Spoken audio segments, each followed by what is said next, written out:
जय श्री कृष्ण विद्यार्थी मित्रों। धोरण 11 कॉमर्स आपणो सब्जेक्ट है वाणिज्य व्यवस्था अने संचालन। अत्यार लगीने आपणे जे कंई विषय भण्या समाज ने विज्ञान ना एना करता तद्दन अलग है अने 11 कॉमर्सनो हार्द कहेवाय तो ये आपणो सब्जेक्ट हो भाई वाणिज्य व्यवस्था अने संचालन।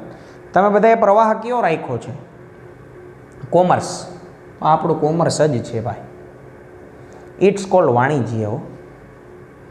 तो श्री गणेशाय नमः करिए भगवान गणपति बापाનું नाम लईने। वाणिज्य व्यवस्था अने संचालन पण कहेवाय। बीजा शब्दमां केवुं होय तो बीए पण कहेवाय भाई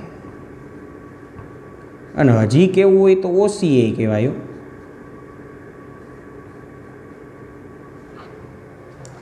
एनी अंदर लेक्चर पहेलो चेप्टर ए पहेलो धंधानुं स्वरूप हेतु अने कार्यक्षेत्र।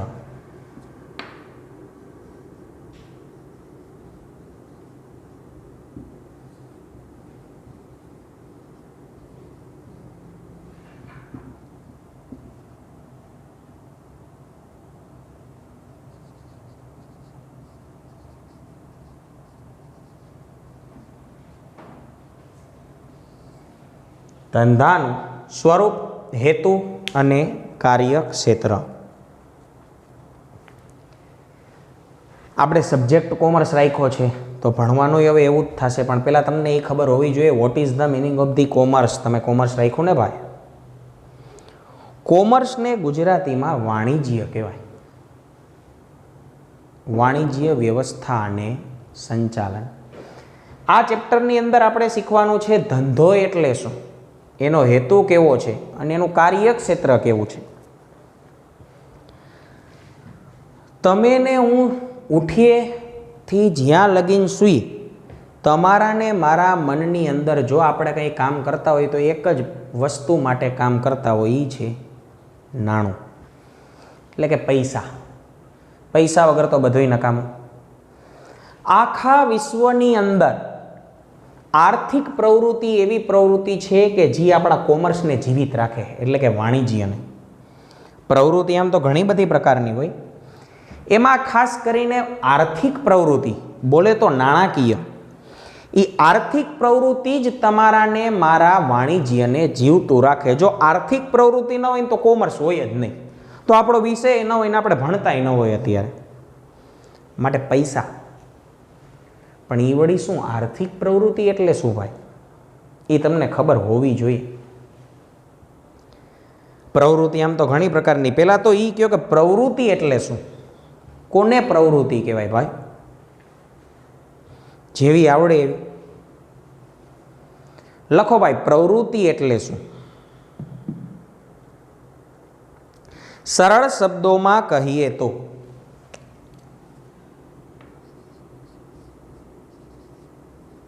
कोई पण कार्य करवामां व्यस्त रहेवुं एटले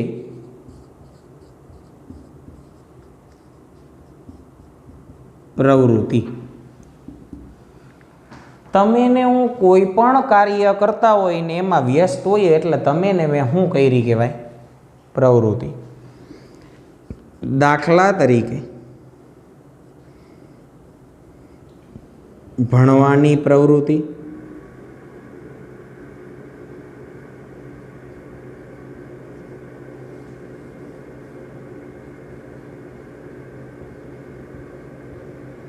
रमवानी प्रवृत्ति,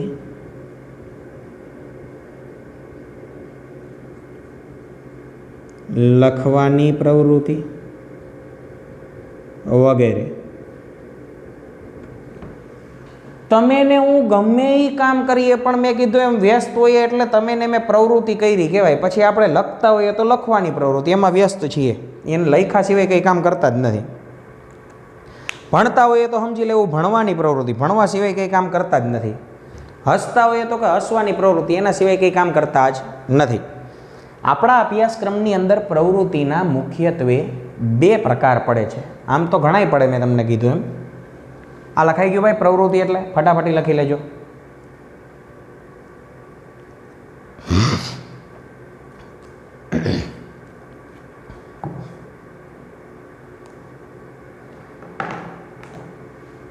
આમ તો ઘણા બધા પ્રકાર પડે, પણ આપણા અભ્યાસક્રમની અંદર 2 પ્રકાર આવે. કયા કયા 2 પ્રકાર?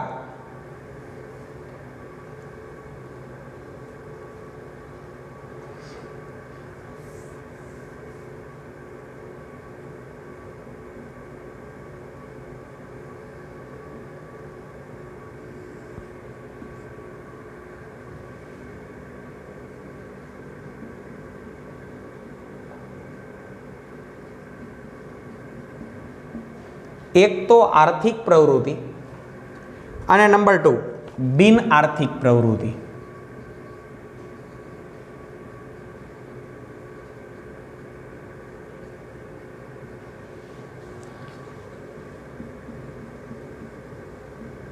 ઇકોનોમિક એક્ટિવિટી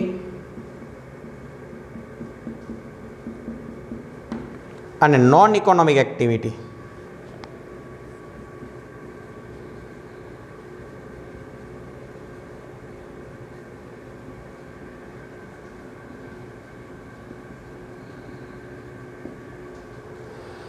એક તો આર્થિક પ્રવૃત્તિ અને બીજી બિન આર્થિક પ્રવૃત્તિ. આ 2 પ્રકાર તમારા અને મારા અભ્યાસક્રમમાં ભાઈ પડે છે. પણ હવે તમને ને મને એ ખબર પડવી જોઈએ કે કોને આર્થિક પ્રવૃત્તિ કહેવાય અને કોને બિન આર્થિક પ્રવૃત્તિ કહેવાય. ભાઈ ખબર હોય તો કયો, આર્થિક એટલે શું ને બિન આર્થિક એટલે શું?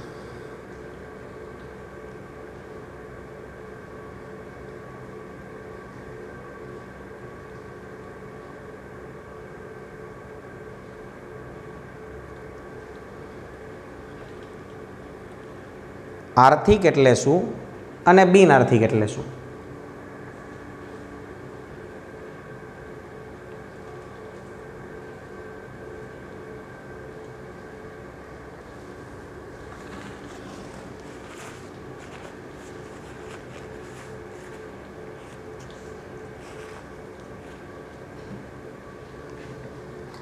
આર્થિક પ્રવૃત્તિ કોને કહેવાય ભાઈ?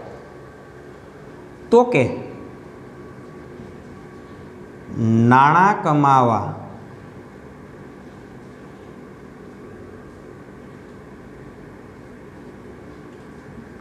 ના હેતુથી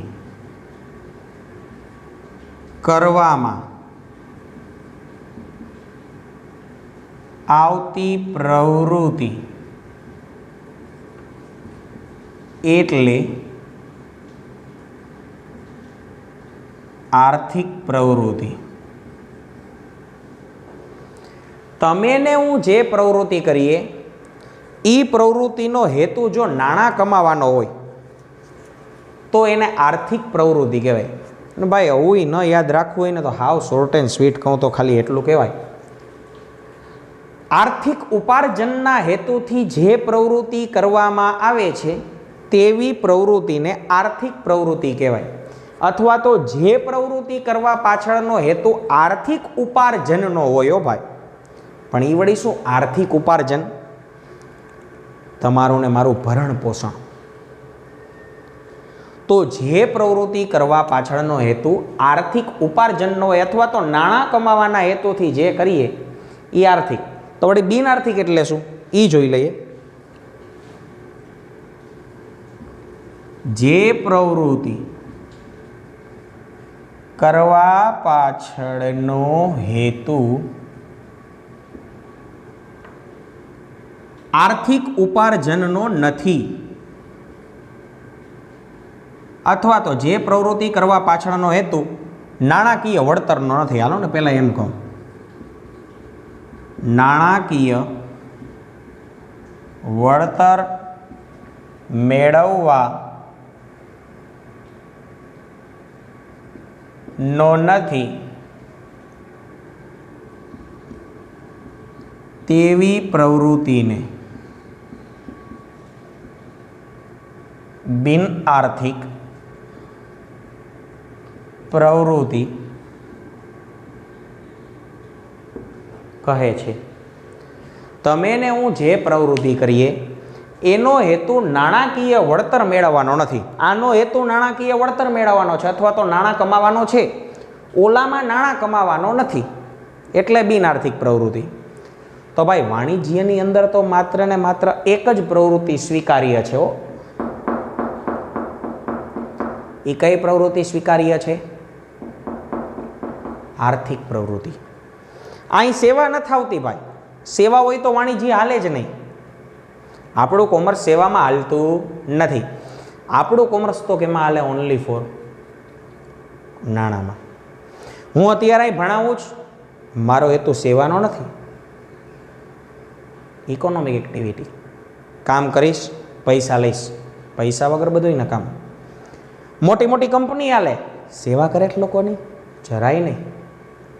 સેવા પૂરી પાડે, પૈસા લેશે બદલામાં। ફ્રી સેવા કોઈ પૂરી પાડતું નથી। તો હવે ટેક્સ્ટ બુકમાં આપણે શરૂ કરીએ છીએ પ્રસ્તાવના। જોઈએ હું કહી, હજી મેં તમને ખાલી જસ્ટ હિટ જ આપી છે, આપણે વિસ્તારથી લખશું અને સમજશું। સમગ્ર વિશ્વમાં આર્થિક પ્રવૃત્તિઓ વેપાર અને વાણિજ્યને જીવંત રાખે છે। ભાઈ આપણે જોયું, આખા વિશ્વની અંદર આર્થિક પ્રવૃત્તિ છે એ જ વાણિજ્યને જીવતું રાખે। તમારા શહેર અથવા ગામમાં કુંભાર, લુહાર, વણકર, મોચી આર્થિક પ્રવૃત્તિ દ્વારા આર્થિક લાભ કે નાણાકીય વળતર મેળવતા હોય છે। હા ભાઈ, તમારા ને મારા ગામમાં આવા લોકો આવે જ છે। કોણ કોણ કીધું? તો કે કુંભાર। ભાઈ કુંભાર કેનો ધંધો કરે? તાવડી ગોરાનો। મફત આપે? તો કે નહીં। કઈ પ્રવૃત્તિ કરે? આર્થિક પ્રવૃત્તિ। પછી કીધું લુહાર। લુહારી કામ મફત થાય? તમે એક વેલ્ડિંગનો ટાંકો મરાવવા જાઓ, જો મફત કોઈ મારી દેતું હોય તો કે એમાંય આર્થિક પ્રવૃત્તિ। વણકર, મોચી કાપડ બનાવે વણકર, અથવા તો દોરા છે। પછી મોચી મફત જોડા સીવી દે।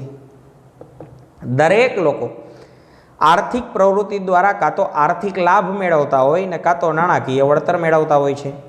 શહેરમાં નાના મોટા કારખાનાઓમાં હજારો કામદારો કામ કરી અને રોજગાર મેળવે છે। હજારો કામદાર હશે, કર્મચારીઓ હશે, મજૂર હશે। એ લોકો પણ બિચારા શું કરશે? કામકાજ કરશે, નોકરી કરશે અને બદલામાં પૈસા કમાશે, તો રોજગાર મેળવે છે। આ બધી પ્રવૃત્તિઓ આર્થિક પ્રવૃત્તિ જ છે અને જેનો ઉદ્દેશ આર્થિક ઉપાર્જનનો છે। આર્થિક પ્રવૃત્તિનો ઉદ્દેશ કેનો હોય છે ભાઈ? હંમેશા આર્થિક ઉપાર્જનનો। ને મેં તમને કહી દીધું,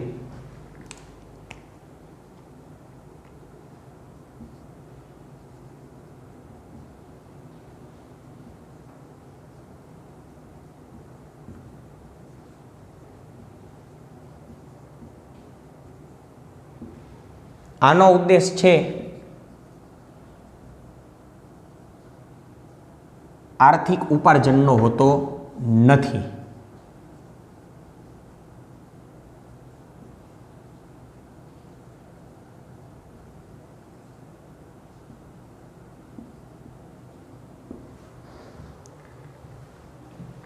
બિન આર્થિકમાં તો માત્ર ને માત્ર સમાજ સેવા, દેશ સેવા, નો નાણાકીય વળતર કે નો આર્થિક ઉપાર્જન। પણ આર્થિકનો ઓનલી ફોર એક જ પર્પસ, કયો?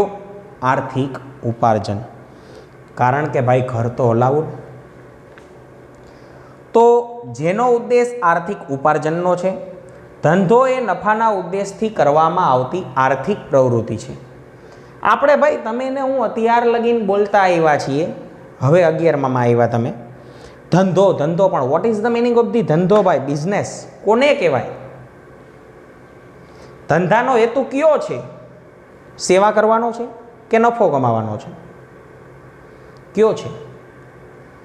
સેવાનો તો નથી, તો નફો કમાવાનો છે, વળતર મેળવવાનો છે, આર્થિક લાભ મેળવવાનો છે, આર્થિક ઉપાર્જનનો છે। માટે ધંધો છે એ આર્થિક પ્રવૃત્તિ છે। ખબર પડી ભાઈ? હેડિંગ આપો, ધંધો એટલે શું?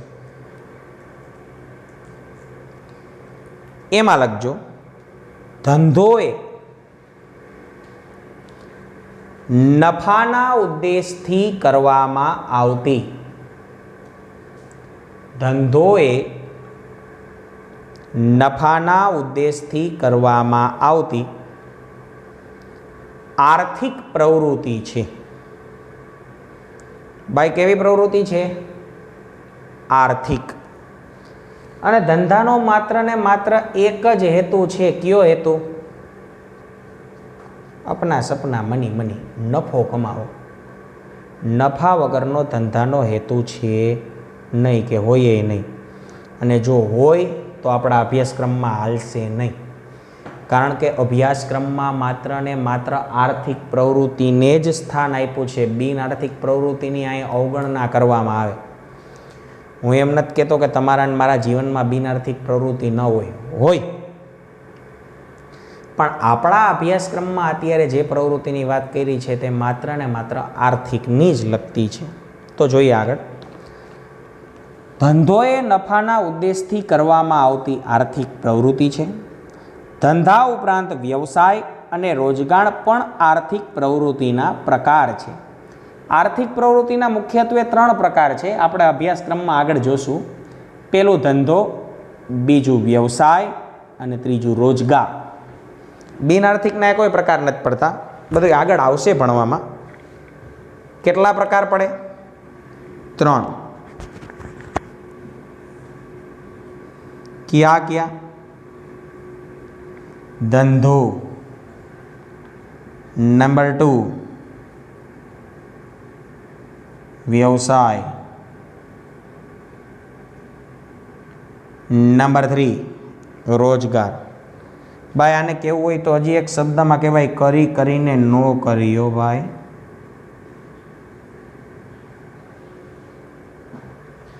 ધંધો, વ્યવસાય અને રોજગાર, અથવા તો ધંધો, વ્યવસાય અને નોકરી. ખબર પડી ભાઈ? આર્થિક પ્રવૃત્તિના 3 પ્રકાર. ભાઈ આનો હેતુય નાણાંનો છે, આનો હેતુય નાણાંનો છે ને આનો હેતુય નાણાંનો છે. ત્રણેયનો હેતુ એક જ છે. કયો? આર્થિક ઉપાર્જન. આર્થિક ઉપાર્જન વગરનો તમારો ને મારો ઉદ્દેશ હોવો ન જોઈએ. આની અંદર હૈસે પણ નહીં. તો આગળ જોઈએ. માનવીની જરૂરિયાતોમાં સતત ને સતત વધારો થતો જાય છે.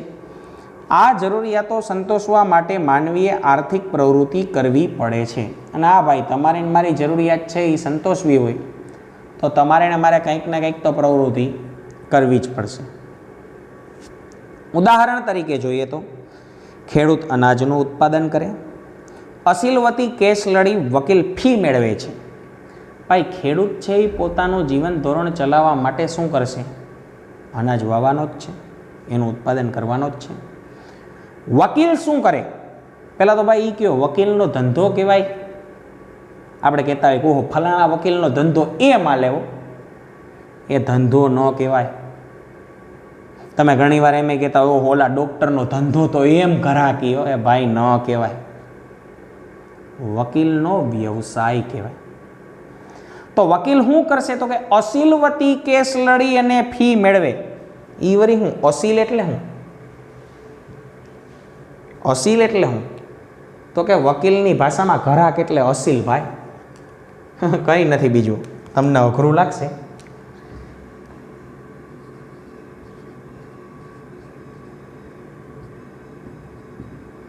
આ કોણ છે? તો કે અંગ્રેજીમાં ક્લાયન્ટ કહેવાય. તમે જોતા હોય પિક્ચરમાં મિલોડ ये मेरे क्लाइंट को ऐसा, સરળ ભાષામાં કહીએ તો વકીલનો ઘરાક.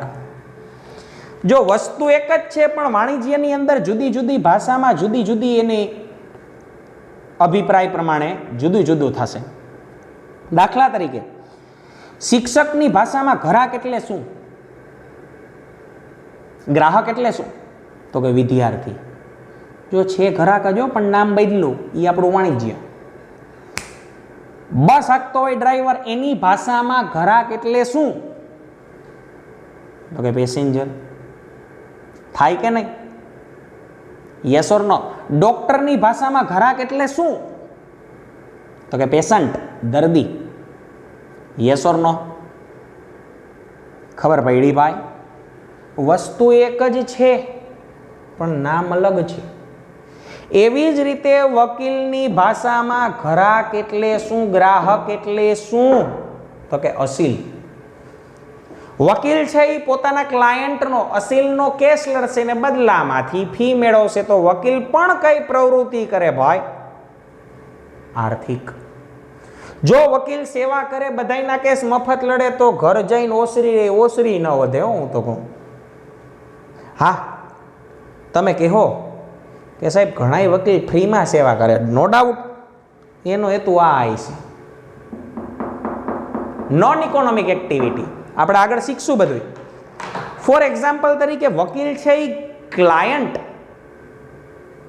ક્લાયન્ટનો કેસ લડે તો આ છે, પણ વકીલ એના પુત્રનો કેસ લડે તો આ છે. છોકરા આગળથી થોડાક રૂપિયા લેવાય ભાઈ, તમે હાચા? પુત્રનો કેસ લડે તો બિન આર્થિક છે, બીજા લોકોનો લડે કેસ તો આર્થિક છે. શિક્ષક છોકરાને ભણાવે તો બિન આર્થિક છે, પણ શિક્ષક વિદ્યાર્થીને ભણાવે તો આર્થિક છે ભાઈ. બધુંય આગળ આવવાનું છે, પણ અત્યારે આપણે ચોપડીમાંથી જોઈએ કે ખેડૂત છે એ અનાજનું ઉત્પાદન કરીને ખેતી કરે, પછી વકીલ છે એ અસીલવતી કેસ લડી ફી મેળવે, કામદાર કારખાનામાં કામ કરી વેતન મેળવે. ભાઈ મજૂર હોય બિચારા, એ શું કરશે ઘર હલાવવા માટે? તો કે કારખાનામાં નોકરી કરશે. આ બધી જ પ્રવૃત્તિઓ પાછળનો હેતુ ઓનલી ફોર એક જ હોય, પર્પસ કયો? તો કે નાણાકીય વળતર મેળવવાનો. અને નાણાકીય વળતર મેળવવાનો ઉદ્દેશ હોવાથી આવી પ્રવૃત્તિઓને આર્થિક પ્રવૃત્તિ તરીકે ઓળખવામાં આવે છે. ભાઈ આર્થિક પ્રવૃત્તિ કન્સેપ્ટ ક્લિયર થયો? આપો હેડિંગ આર્થિક પ્રવૃત્તિ એટલે શું ભાઈ? પહેલા એક આર્થિક લખી લઈએ, પછી બિન આર્થિક જોશું. કોને કહેવાય આર્થિક પ્રવૃત્તિ ભાઈ? એમાં લખજો જે પ્રવૃત્તિ, ત્રણ વ્યાખ્યા લખાવીશ. પહેલી લખજો જે પ્રવૃત્તિ કરવા પાછળનો ઉદ્દેશ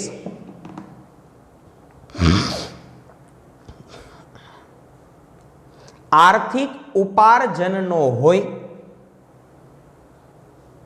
ભાઈ કાઉન્સમાં લખવું એટલે લખી નાખો નાણાકીય વળતર. જે પ્રવૃત્તિ કરવા પાછળનો ઉદ્દેશ આર્થિક ઉપાર્જનનો હોય તેવી પ્રવૃત્તિને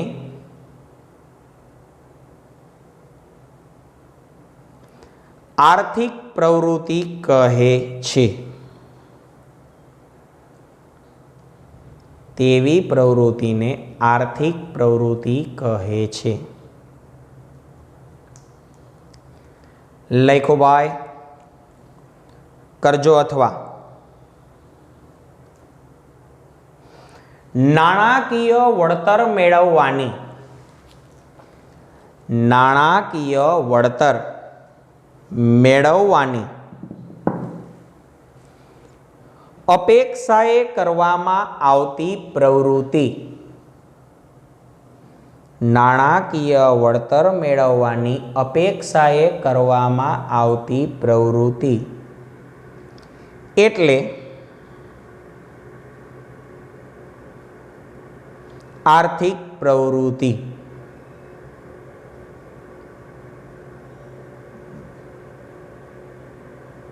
લખો ભાઈ, કરજો અથવા. અને ન કરો તો હાલે ભાઈ, બે તો લખી. એ આમાં હું તમને એમ લખાવી કે નાણાકીય વળતર એ આર્થિક ઉપાર્જન કયો, કોઈ અથવા નથી લખવું. લખો ઉદાહરણ.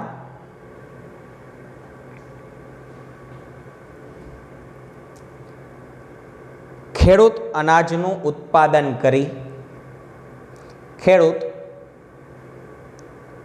અનાજનું ઉત્પાદન કરે છે, ખાલી એટલું જ લખો ને.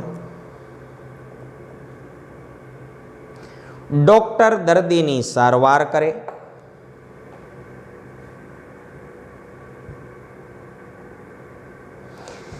શિક્ષક વિદ્યાર્થીને શિક્ષણ આપે, શિક્ષક વિદ્યાર્થીને શિક્ષણ આપે, વગેરે. પોઈન્ટ. એ ભાઈ હજી એક લખવું હોય તો લખાય કે કામદાર છે એ કારખાનામાં કામ કરીને વેતન મેળવે. કામદાર કારખાનામાં કામ કરી અને વેતન મેળવે છે. પોઈન્ટ. આર્થિક પ્રવૃત્તિનો ઉદ્દેશ નાણાકીય વળતર મેળવવાનો હોય છે. આર્થિક પ્રવૃત્તિનો ઉદ્દેશ નાણાકીય વળતર મેળવવાનો હોય છે. ભાઈ લખ્યું એટલું? તો આજે આપણે એટલું રાખીએ છીએ. નેક્સ્ટ લેક્ચરમાં આપણે જોશું બિન આર્થિક પ્રવૃત્તિ એટલે શું.